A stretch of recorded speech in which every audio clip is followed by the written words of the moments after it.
Dneska vám porozprávam o poruche, ktorá sa nazýva depersonalizácia.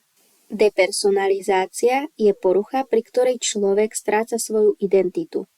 Chýba mu kontrola nad svojimi myšlienkami a pohybmi a cíti sa, ako keby bol pozorovateľ svojho života. Telo a myseľ mu ako keby ani nepatrili.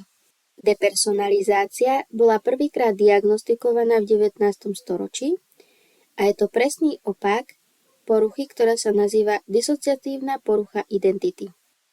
Depersonalizácia sa prejavuje emocionálnou necitlivosťou. Človek sa cíti odcudzene od seba a vníma seba a prostredie z inej perspektívy, napríklad zo stropu, zo sna alebo zo zrkadla. Taktiež aj fyzická bolesť vyvoláva málo emócií.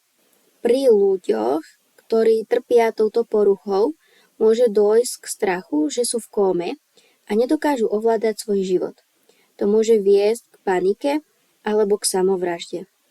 Príčiny, prečo sa táto porucha v niektorých ľuďoch objavuje, sú napríklad trauma, stres, únava, psychická záťaž alebo nejaké neurologické faktory.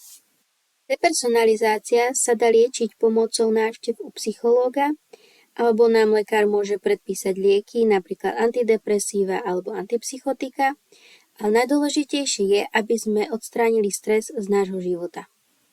Toto by bolo všetko k depersonalizácii. Dúfam, že sa vám video páčilo a na budúce sa dozviete niečo o autizme.